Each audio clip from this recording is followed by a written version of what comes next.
ذرا اس آیت پر اب نگاہ کو مرتکز کیجئے، انسان کا خسارہ کیا ہے؟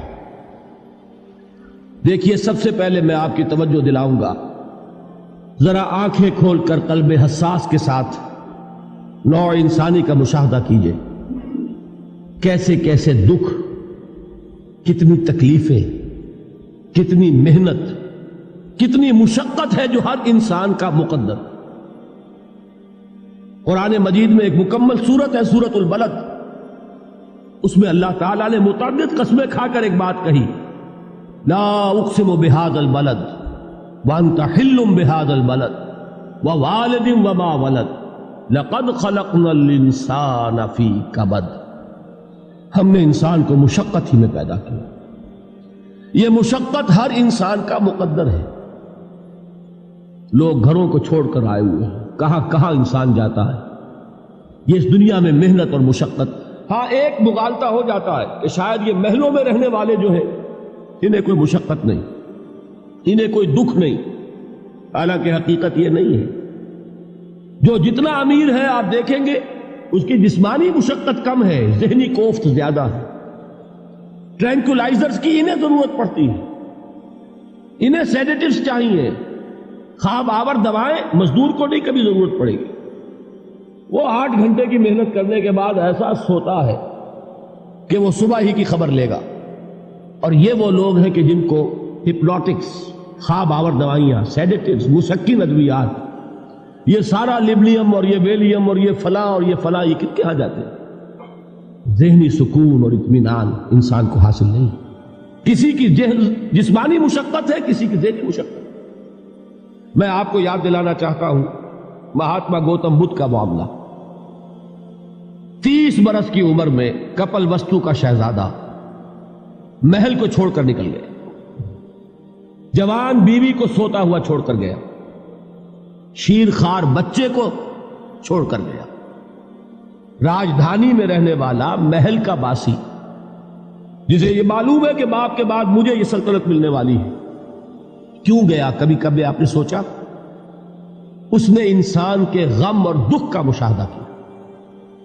اس نے دیکھا کوئی اندھا ہے، ٹھوکر کھا کر گر رہا، کوئی والدین کھڑے ہوئے رو رہے ہیں اور ان کی نگاہوں کے سامنے ان کا نہایت محبوب بچہ دم توڑ رہا ہے اور وہ کچھ نہیں کر سکتا۔ اس نے سوچا یہ صدمہ کیوں ہے انسان کا، یہ دکھ اس کا مقدر کیوں ہے؟ اس صدمے سے، اس دکھ سے نجات پانے کی بھی کوئی شکل ہے کہ نہیں؟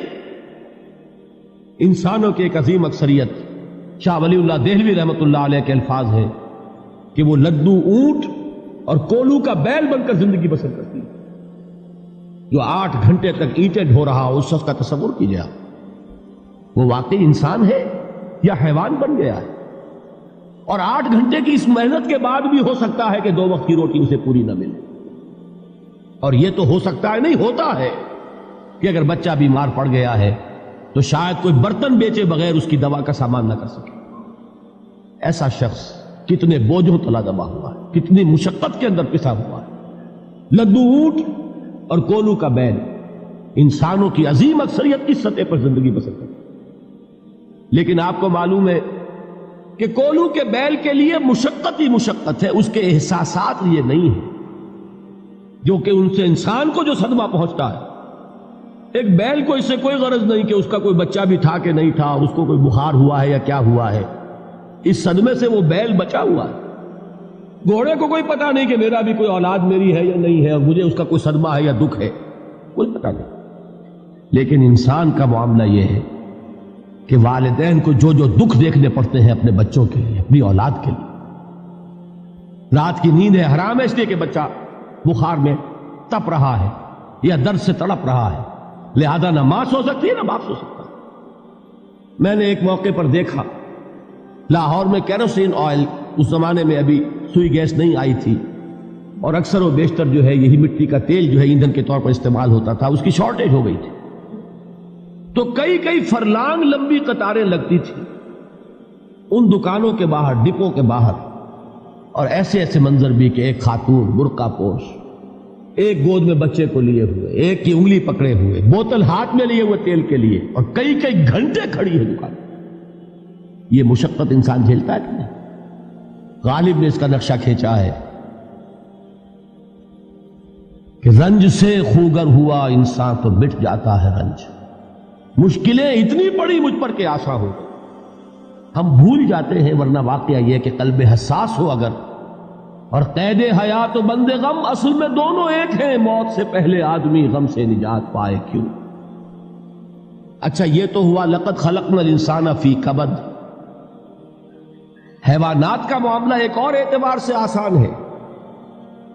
ان سے کوئی محاسبہ بھی ہے کیا؟ کوئی جواب دہی بھی ہے؟ کوئی ان کو اللہ کے حضور میں کھڑے ہو کر اپنے اعمال کا حساب بھی دینا؟ نہیں. انسان کی یہ ٹریجڈی ہے، یہ المیہ ہے انسان. اس کو بھی قرآن مجید کی ایک سورت میں قسمیں کھا کر اذا السماء انشقت، اس کے بعد کیا فرمایا؟ یا ایھا الانسان انک کادح الی ربک کدحا فملاقیہ. اے انسان، تیرا المیہ، تیری ٹریجڈی اس سے کہیں بڑھ کر ہے. تجھے صدمے پر صدمے جھیلتے ہوئے، مشقت پر مشقت برداشت کرتے ہوئے ایک روز اپنے رب کے حضور میں بھی کھڑا ہوگا، جواب دہی بھی کرنی.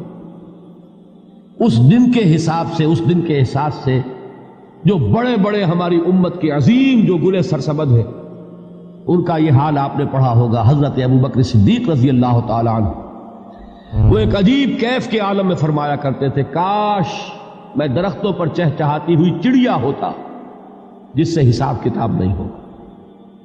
کاش کہ میں گھاس کا تنکا ہوتا جو آج ہے اور کل آگ میں جلا دیا جاتا، ختم ہو جاتا. اس سے محاسبہ کوئی نہیں. وہ جس کے احساس سے کہ حضرت عمر جو ہے اپنے انتقال کے وقت سخت بے چین تھے. ان کے بیٹے حضرت عبداللہ ابن عمر رضی اللہ تعالی عنہما نے ان کا سر جو ہے وہ اپنے زانوں پر رکھ لیا تو کہا نیچے ڈال دو. ایک عجیب بے کلی اور بے چینی. انہوں نے کہا ابا جان آپ کیوں پریشان ہیں؟ آپ تو عشرہ مبشرہ میں سے ہیں. آپ کو تو اللہ تعالیٰ نے جنت کی بشارت حضور کے ذریعے سے اس دنیا میں دی. حضرت عمر فرماتے ہیں کہ خدا کی قسم اگر قیامت کے دن عمر برابر سرابر پر چھوٹ گیا تو بہت بڑی کامیابی تصور. یہ احساس جن کو ہوتا ہے. حضرت علی کا حال کیا ہوتا ہے؟ ابھی جو آپ نے حافظ صاحب سے سنا یہ حضرت علی کا معاملہ ہے کہ ایک تیر پیوست ہو گیا تھا، کسی طرح نکل نہیں رہا تھا. حضرت علی نے فرمایا کہ اچھا چھوڑو مجھے، میں نماز کی نیت باندھتا ہوں. نماز کی نیت پڑھتے تھے تو لرزتے تھے، کانپتے تھے. کس کے سامنے کھڑا ہوں اور کس کے سامنے مجھے ایک دن جواب دہی کے لیے کھڑا ہونا ہوگا. لن تزولا قدم ابن آدم، حضور نے خبر دی ہے ابن آدم کے قدم ہل نہیں سکیں گے. جیسے مجرم کھڑا ہوتا ہے کٹہرے کے اندر، اس کٹہرے میں سے ہل نہیں سکو گے حتی یسأل عن خمس، جب تک کہ 5 چیزوں کا حساب نہ لے لیا جائے. وہ 5 چیزیں کیا ہے؟ کان کھول کر سنیے. عن عمرہ فیما افناہ، عمر کا حساب دو. یہ 80 برس اور 70 برس ہم نے تمہیں دنیا میں دیے، کہاں ضائع کیے. وعن شبابہ فیما ابلاہ، اور خاص طور پر جوانی کا دور، امنگوں کے دن، ولولے ہوتے ہیں، قوت ہوتی ہے، توانائی ہوتی ہے، آدمی چلتے ہوئے زمین پر پاؤں مارتا ہے، قوت جو ہے وہ اپنا اظہار چاہتی ہے. یہ جوانی کہاں گلائی؟ حساب دو، ایک ایک لمحے کا حساب دو.